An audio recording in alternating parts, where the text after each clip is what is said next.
Hey Facebook friends, how you doing? Okay, what I wanted to do is I wanted to do a redo on the spiritual side of it. The first one I did, I just didn't like it because I was just doing stuff and going stuff. So let me just recap it of what I said. Uh, my background is spirituality. I have a PhD also in divinity versus theology. So just so you understand, theology is the idea of um, religion based or historical based. So theology says this is what Jesus was and where he did, how he walked, and so on. Divinity talks about the spirituality aspect of things. So when Jesus did something, why did he talk to the demons? Why did he ask for the demon's name? Okay, so I'm a divinity guy. Other religion people are theology people. Okay, so in today I want to recap spiritual. What does it mean to have a soul versus past versus present?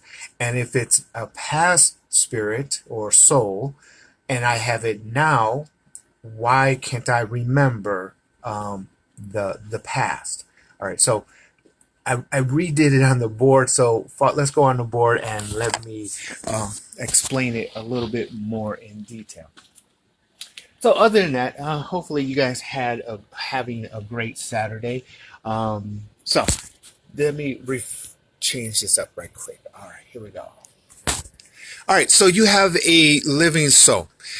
In all religions, in Judaism, in Christianity, in all, there is a body, and in Christianity, and Judaism, Judaism has the Torah. Moses explains that this body has a living spirit or living soul. All right, that living soul, we know that there was a God that created man from the dust of the ground. Okay, the story is from Moses' position. One needs to understand that Moses is not didn't just throw it out from somewhere. Moses learned it from Egypt. So Moses, the story of how man was created is an Egyptology story that Moses explained when he was in the desert. So this is nothing that he actually learned by himself at the time.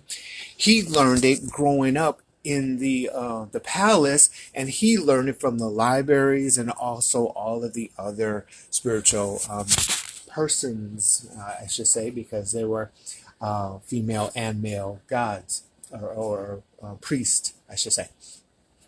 So Moses explains that God created a spirit. All right, so God created this spirit. Let me reverse this so you can see it better.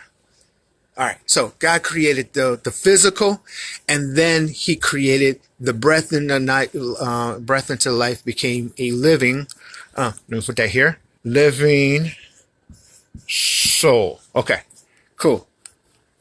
This living soul had a life. And then from this life, it had death. When the person dies, there's a ghost position. Okay, let's talk about the ghost. What is the ghost? The ghost is another name given to the spirit that once it leaves the body, it is now releasing itself from the body, and it's called the ghost. All right, so we know Abraham, when he died, he released the ghost. Jacob, when he died, he released the ghost. Jesus, when he died on the cross, he released the ghost. Okay, so just so you know, the ghost is nothing new, and this is Old Testament and New Testament. And then we'll talk more about the New Testament in a second. So let's continue on. So let me go back. Here we go. So there's a death. Now, because there was a life and then there was a death, there's now a ghost. Now this ghost has, in time, all right, in time, this ghost time, it is going to the light, it is going to the darkness, or it's going to stay on this earth. Okay, let me define this. All right, so there are studies out there. that says, and again, science is this is a conflict against science, and I'm not arguing about the science position. I'm just talking about the position of itself. When a person dies and comes back, it says, and when I say it, I mean the study says, uh, there's two things that happens. One, the majority of the study, and this is global, and it doesn't matter if you're in the United States, China, India, Australia, it doesn't matter.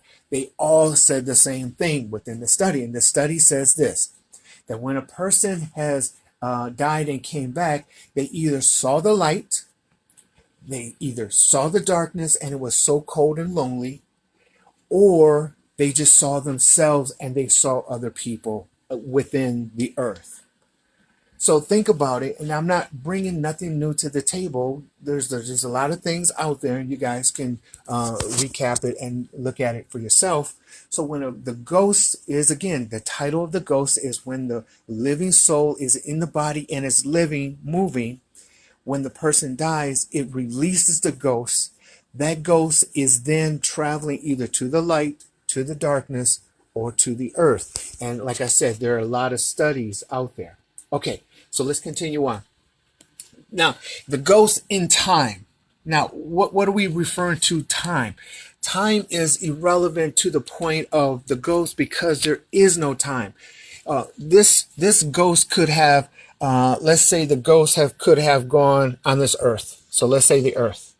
And this time that the ghost died was, let's put it right here, death is 1800. Okay? So the ghost died in time since 1800. Time is on this earth. And guess what? Now there's a baby and a pregnant woman. It is said, hey, what's going on, Ray? It is said that from 0 to 14 days. Now, again, don't quote me. I have to really confirm this one. This is the yoga practice. But 14 days when a woman is pregnant, the baby is from a seed and then it multiplies. And so it's a seed, and not until there's an actual baby position with a heartbeat. Okay, when the baby gets to that heartbeat position, then there's a living soul ghost. Okay, boom. There's a ghost. Now, don't believe me? Read Christianity. Jesus had the ghost. John the Baptist had the ghost. So there is at least two characters in the Bible that says the mothers were pregnant and they were pregnant with the ghost. Now, if you understand the study of it all, of how they received the ghost, it is something from 0 to 14 days where the baby is, once the egg and the sperm connected, the baby is then growing. There's nothing for the spirit to go into the baby, and then it's not until the baby starts to grow into a form where now there has to be a soul, or a soul, a living soul, or in context, the ghost. Now, why does New Testament say ghost versus living soul or a soul? The reason they say ghost is because of the ghost. The ghost of 1800, and I'm just using this as an example, the 1800 ghost. It is a ghost, meaning it was a living soul one time. It has now died, and it's a ghost, and that ghost is now in the baby, Mother Jesus, and also Elizabeth, John the Baptist. This is why it refers to as a ghost and not necessarily a living soul. Okay. Let's continue on. Days, now you have a living soul, and the mother has now a baby. And because the mother has the baby, we already know that the baby acts like someone else. It knows or has a gift of someone else, and it feels like someone else. Okay. So in context, what I'm saying is the very short term of itself is when you see a child and you know his parents, you see the child and the child is acting up, you can always say, hey, this child is acting up like, hey, what's going on, Tim? It's not acting like Tim, but what's up, Tim? The child is acting like its parents. And so when the child acts up and the parents is nowhere in the room, you see the child and the child is acting like their parent. Well, how did that child get a personality, a characteristics, traits, and it's just born? That's the key to understand. There is a ghost or a spirit within that child.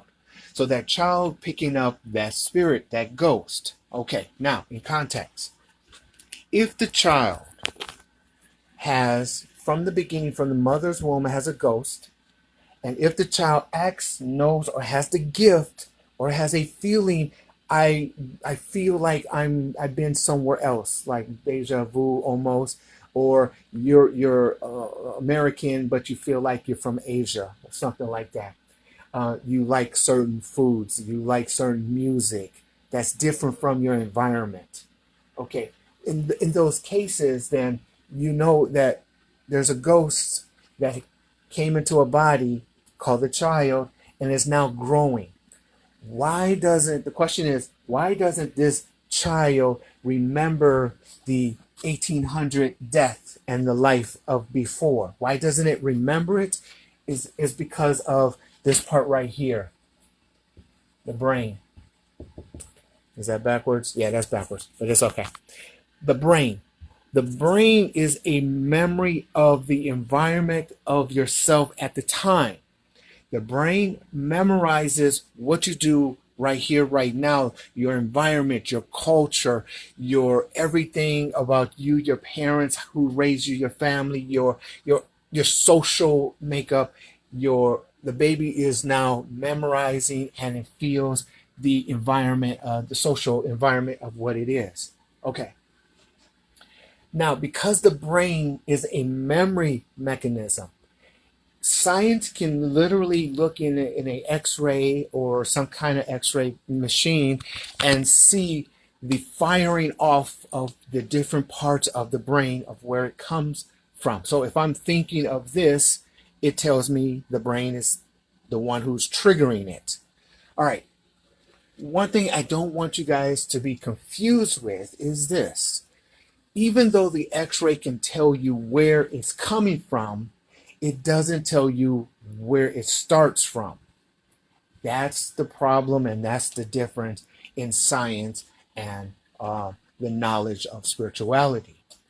The science can tell you exactly everything they can tell you about the brain and how it's firing. It can tell you that it's firing and where it's firing, but it can't tell you the starting point of the firing. Why is it firing? They can't tell you the beginning part of it, which we all call conscience. The conscience part is the spirit part, is the ghost part. Spirit is, I'm living, I have a living spirit. I die, I have now releasing the ghost. All right, so in a lump sum of explanation, I hope that you pretty much can understand now when it talks about the ghost, when it talks about spirits in the biblical sense, when it talks about these things, then you can truly understand biblically as well as physically and personally. You may feel like you're not from this time, and if you're not from this time, how is it explained? Well, very simply, there's a ghost. The ghost is in the body that your parents was growing. And now that you're an adult, you can recognize outside of your social makeup, and then you can see different cultures, you can see different places in the world, and now you feel that this is where I was. I'm an American, I'm Spanish, but I feel like I'm here, and that's how that's possible. All right. Hey Anna, how you doing? Sorry. Good. So that is the explanation that as a divinity personnel, as spiritually trained and understood, that's what I can explain the best I can at the simplest terms that I can explain it, so you can understand it. If there's any questions, comments, or concerns, though, please let me know, and I'll be more than happy to help you through that process. Until then, have a great Saturday. Hey, how you doing, Anna? Have a great Saturday, and enjoy the sun while you can. It's still cold, but hey, we'll take it, right? If we didn't like it, we wouldn't be here in Wisconsin. So other than that, I'm going to call it quits for today. Get back to my day-to-day work. And but again, if you have any questions, comments, concerns about spirituality, just let me know. Um, Hey, and if you caught just the end, don't worry. It's going to be saved on my profile, Facebook profile, so you can start it from the beginning. Um, so the subject again is spiritual. Talking about it in from the beginning to the end part of how the ghost. But like I said, it's from the beginning. It's going to be saved and on the Facebook page, and you can more happy to view it as well as share it if you see fit. All right, until not everything else, I will talk to you guys later. Thank you very much. We'll talk later more about relationships, about finances, and I'm going to go ahead and I'm going to talk a little bit more about spirituality and biblical side of it. All right, I'll talk to you guys later. Bye-bye.